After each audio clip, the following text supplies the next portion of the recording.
మిథున రాశి వారికి ఈ వారం ఎలా ఉంది? మిథున రాశి వారికి 3 గ్రహాలు అనుకూలిస్తున్నాయమ్మ. ఏకాదశంలో రవి బుధులు, దశమంలో రాహువు. ఉద్యోగ ఫలితం బ్రహ్మాండంగా ఉంది. సకాలంలో పనులు మొదలుపెట్టండి, మీ ప్రయత్నాల్లో విజయం ఉంటుంది. నిరంతర సాధనతో ఉన్నత స్థితిని చేరుతారు. తగినంత గుర్తింపు గౌరవాలు ఉంటాయి.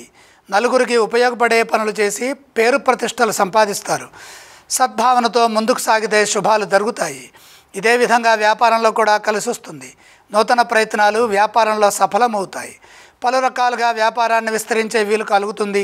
పెట్టుబడులు లాభాన్ని ఇస్తాయి. పెట్టుబడి కంటే అధిక ధనం సమకూరుతుంది. వచ్చిన ధనాన్ని మొహమాటంతో ఖర్చు చేసుకోకుండా జాగ్రత్తగా సద్వినియోగం చేసుకోండి. ఆస్తుల రూపంలో వృద్ధి చేసుకునే ప్రయత్నం కొనసాగాలి. ప్రారంభించిన పనులు త్వరగా పూర్తవుతాయి. పనుల మధ్యలో ఆపవద్దు. కొన్ని సందర్భాల్లో ఆటంకాలు ఎదురైనప్పటికీ కూడా ఏకాగ్రతతో పనిచేస్తే చంచలత్వం తొలగుతుంది, సుస్థిరత ఏర్పడుతుంది. ఇటువంటి సందర్భాల్లో తప్పనిసరిగా ఆత్మీయుల సూచనలు పనిచేస్తాయి. కార్యసిద్ధి లభిస్తుంది. మొహమాటం వల్ల సమస్యలు ఎదురుకాకుండా స్పష్టంగా మాట్లాడాలి. వివాదాలకు దూరంగా ఉండాలి. వారం మధ్య భాగంలోనే శుభవార్త ఆనందాన్ని ఇస్తుంది.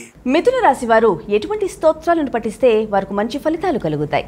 మిథున రాశి వారు ఈశ్వర ధ్యానం చేయడం చాలా మంచిది. మిథున రాశి వారు ఏ ఆలయాన్ని సందర్శించాలి? ఈశ్వర దర్శనం మేలు చేస్తుంది. వారు ఎటువంటి దానాలు చేయాలి గురుగారు? కుజప్రీతిగా కందులు దానం చేయండి.